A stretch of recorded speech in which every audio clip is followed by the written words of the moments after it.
Secretário, boa tarde. Em primeiro lugar, muito obrigada por receber a gente aqui. A sua pasta, ela traz dois conceitos que algumas pessoas podem considerar que são antagônicos, que é a questão do desenvolvimento e a sustentabilidade ambiental. Eles são de fato antagônicos? Como conciliar esses interesses da sociedade, o desenvolvimento econômico? O que é possível fazer? Eu não digo que eles são antagônicos, eu digo que eles são complementares. E tudo que se complementa se tem limites. Então todos têm que ter limites. É um sistema quase de Montesquieu, de freios e contrapesos. O mesmo sistema de freios e contrapesos que rege o executivo, o legislativo e o judiciário também deve ter nas três agendas que formam a sustentabilidade: o social, o econômico e o ambiental. De fato, não é possível que nós tenhamos uma sociedade moderna sem a preservação ambiental. Mas não é possível também que a gente tenha uma sociedade moderna onde as pessoas não possam viver com empregos dignos, com uma qualidade de vida social adequada, que é onde nós possamos garantir o desenvolvimento econômico com, obviamente, esse discurso de convergência com a questão ambiental.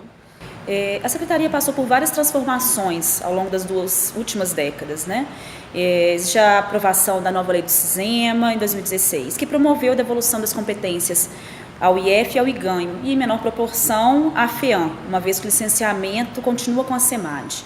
Como coordenar a ação conjunta dos órgãos? Esse modelo, na sua avaliação, está funcionando bem? Esse é um grande desafio. É um modelo que tem funcionado e que deve ser aprimorado. Nós já tivemos a experiência no sistema de meio ambiente em que as três entidades exerciam os seus atos autorizativos. Nós já tivemos a experiência em que todos os atos autorizativos ficaram concentrados na Secretaria, e hoje nós estamos num sistema misto, em que nós concentramos uma tarefa de licenciamento e fiscalização, mas com o suporte na agenda verde do IEF, na agenda azul IGAN e na agenda marrom FEAM, do ponto de vista da legitimidade do discurso técnico. Semanalmente eu faço reunião todas as segundas-feiras com todos os dirigentes do CISEMA. Não há uma semana que a gente não sente todos os dirigentes e passamos toda a pauta das instituições, das três instituições e das três subsecretarias da SEMAD, de modo que a gestão tem que estar integrada. Isso vale muito mais do que apenas as competências formais que estejam em um decreto. As decisões são tomadas de uma forma colegiada, de uma forma conjunta. Os projetos e as políticas que são consideradas pela SEMAD como prioritárias, que norteiam todo o sistema do meio ambiente, são repassadas com muita objetividade de dados para todos os dirigentes. E todos eles têm as suas responsabilidades de dar retorno do cumprimento de todas as missões que lhes são delegadas. E é possível avançar mais, O senhor disse como vem correndo, mas na sua visão, o que ainda é possível fazer para aperfeiçoar ainda mais esse sistema de gestão integrado? A primeira coisa que nós temos que fazer é o diagnóstico interno de cada instituição. Nós terminamos um trabalho muito pormenor e profundo sobre esse diagnóstico na Secretaria, e nós começamos esse ano no IGAN, na FEAM e no IEF. O IEF tem uma particularidade por ser uma instituição maior, mas também o IGAN tem uma particularidade de ser uma instituição com muitas competências importantes e ainda com um número diminuto de funcionários. E a FEAM com um corpo técnico extremamente qualificado que tem que se integrar com toda essa engrenagem. O nosso plano para o IEF, o nosso plano para o IGAN e o nosso plano para a FEAM. Cada vez na autonomia. Uma autonomia em que os seus servidores possam enxergar que sobre eles há uma instituição, mas que sobre essa instituição há um sistema, e esse sistema que tem que coordenar as ações integradas dessas instituições.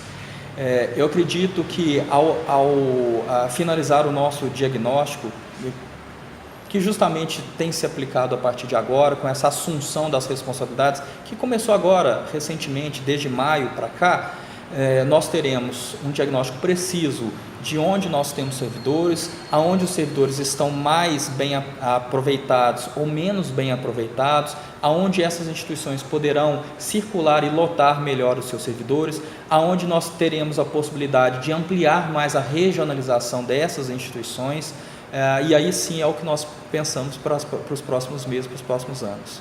Como que é o diálogo do Cisema com as outras pastas ligadas ao desenvolvimento? Olha, eu costumo dizer que a Secretaria de Meio Ambiente é uma secretaria que pode atuar em dois momentos. No início de uma curva de discussão governamental ou no final. O que eu tenho mais batalhado é que uma verdadeira política ambiental, ela não se faz na Secretaria do Meio Ambiente, eminentemente. Ela se faz em todas as secretarias de Estado. Então, a Secretaria de Transporte, ela tem que fazer a política ambiental, a Secretaria de Agricultura também tem que fazer, a Secretaria de Ciência e Tecnologia também tem que fazer, as empresas públicas, elas têm que ter as suas respectivas políticas ambientais. Nós trabalhamos em sintonia hoje com as demais secretarias, nos posicionando firmemente sobre a temática ambiental, mas abertos a uma discussão e proposituras em prol desse desenvolvimento sustentável, que acaba sendo aliança dos interesses ambientais com os interesses sociais, que também têm secretarias próprias para tutelar esses direitos, e também para os interesses econômicos, que tem uma secretaria, uma agenda específica que defendem esses direitos. Não podemos deixar de falar de Mariana, né? Essa tragédia de impactos gigantescos em todo o país e repercussão até fora daqui. Como evitar que tragédias como essas aconteçam novamente? Nós tivemos o lamentável acidente de 2015, né, de 5 de novembro, desastre, melhor dizendo, em que trouxe um aprendizado, quiçá, para o mundo, né, sobre como se dá realmente a gestão do rejeito numa disposição, numa infraestrutura muitas vezes necessária, que são as barragens. O que mais nós começamos a trabalhar a partir daí, primeiro, né, naquele momento super delicado, a atenção primordial do Estado e foi da Secretaria, que era o atendimento às vítimas e a cessação dos impactos ambientais, porque era um acidente ainda que estava evoluindo, né? Depois disso, nós começamos a fazer o diagnóstico do evento, onde nós propusemos um relatório final, em que foi levado a nível de governo, e a partir daí começou-se a construir o modelo do acordo, que hoje se chama TETAC, que é o Termo de Transação e Ajustamento de Conduta, que criou o sistema CIF, que é o Comitê Interfederativo. Hoje o Cisema participa com muita firmeza no sistema CIF, né? Eu mesmo sou conselheiro do Estado de Minas Gerais, são dois, eu sou um dos conselheiros no sistema de governança CIF. Nós temos 10 câmaras técnicas neste modelo de governança. Cada uma das câmaras técnicas nós temos representantes do executivo. Criamos uma diretoria específica para coordenar, a diretoria do Rio Doce, que está hoje vinculada à Superintendência de Gestão Ambiental da SEMAD. Ela é responsável por coordenar todas as ações dos nossos analistas, estando eles na SUPRANS, no IEF, na FEAM e no IGAM. A partir disso, nós tivemos também novas legislações. Nós tivemos o decreto que proibiu a construção de barragens a montante no estado de Minas Gerais, porque a experiência demonstrou que era um método que colocaria mais risco, se não bem operado. Essa proibição valeu inclusive para o Ministério Público Federal recomendar ao próprio DNPM, à época, hoje Agência Nacional de Mineração, que fizesse a mesma recomendação para o Brasil inteiro, da proibição. Nós, a partir daí, fizemos um outro decreto que instituiu as auditorias extraordinárias de segurança. Nós começamos a sistematizar todas as informações através do programa de gestão de barragens da FEAM, que é o único programa nesse modelo no Brasil. Não há nenhum outro estado que tenha um programa como o da FEAM, que também não pode ser confundido com uma assunção das competências que são próprias da Agência Nacional de Mineração, que é a questão da segurança das barragens, da geotecnia, que é próprio da Agência de Mineração e tem portarias, regramento específico no governo federal para isso, mas é um programa que foi construído até antes de 2010, que é justamente onde se criou a Política Nacional de Segurança de Barragens. Acredito que hoje nós temos conseguido dar mais respostas a recuperação do Rio Doce, haja vista que o plano de monitoramento quali-quantitativo de sedimentos do Rio Doce é o único dessa proporção no Brasil, o que faz da bacia do Rio Doce a mais bem monitorada das bacias federais de todo o Brasil, e quem reconhece isso é a ANA. Isso só foi possível porque nós tínhamos estações de monitoramento do próprio IGAM, que se somou a essas executadas pela Renova. A questão social, nós trabalhamos muito nas câmaras de emergência, nos auxílios moradia, no licenciamento das novas infraestruturas para realocação da população. Então, o Novo Bento Rodrigues foi licenciado em tempo recorde, os servidores se envolveram muito nesse processo de licenciamento da estrutura. Antes mesmo do processo entrar dentro da secretaria, nós já discutimos com a Fundação Renova e com as comunidades o trajeto, a dinâmica, a localização de cada residência, a forma como seria dar, os aspectos urbanísticos, isso tudo tentando nos antecipar e, obviamente, não é nossa intenção, obviamente, falar em eliminar, porque é uma coisa que nunca se elimina, mas minorar tanto sofrimento. Trazendo nossa conversa novamente para a questão do funcionalismo público, o senhor participou da criação das negociações com os servidores nas mobilizações de 2014 e 2016, além de ter participado ativamente da construção e aprovação do PEA, Programa de Eficiência Ambiental, em acordo firmado com o CISEMA e com os servidores. Como se deu o desenvolvimento desse programa? Eu acho que esse é um dos maiores orgulhos que eu vou levar da minha carreira, de ter conseguido batalhar e sustentar por algo que eu sempre acreditei, que é a meritocracia.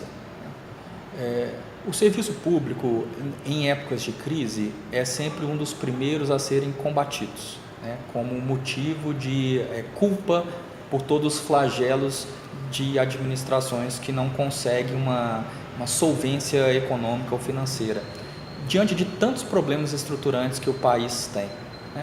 Mas quando a gente começa a batalhar com um serviço público eficiente, um serviço público de qualidade, um serviço público valorizado pelos seus próprios dirigentes, nós conseguimos fugir desse tipo de discurso.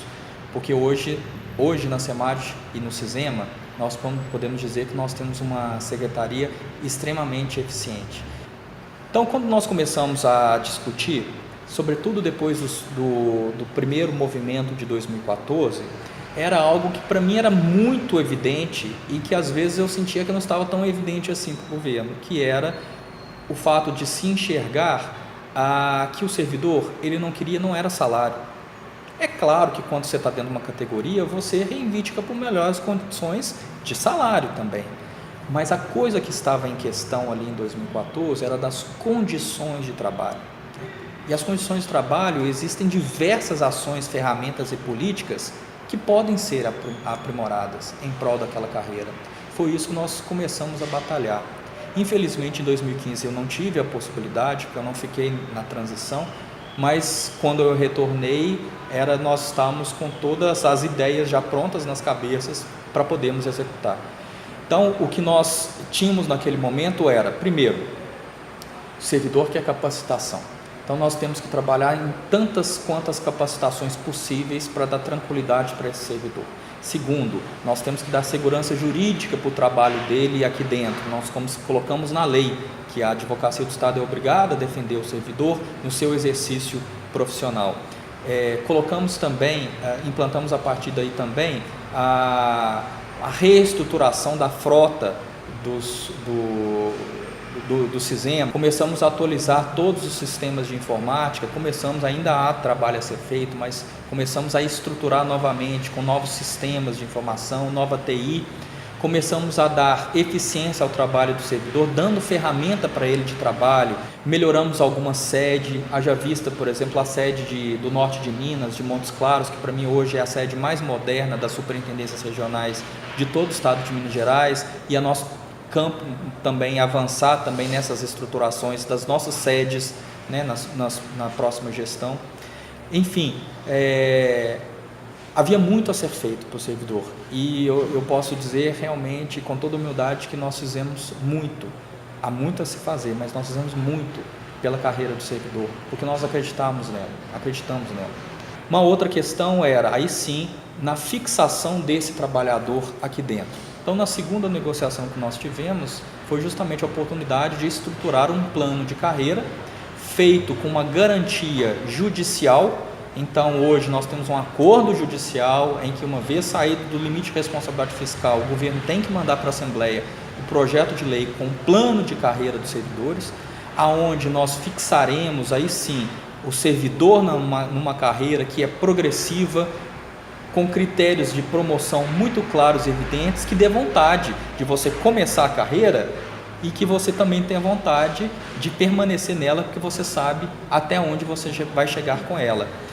E faltava um terceiro benefício ainda, que era o plano de eficiência ambiental, aonde nós tínhamos a clara certeza de que a meritocracia aqui dentro do Sisema precisava ser valorizada, e se a gente fizesse isso, a gente teria um resultado extraordinário. E foi isso que nós fizemos.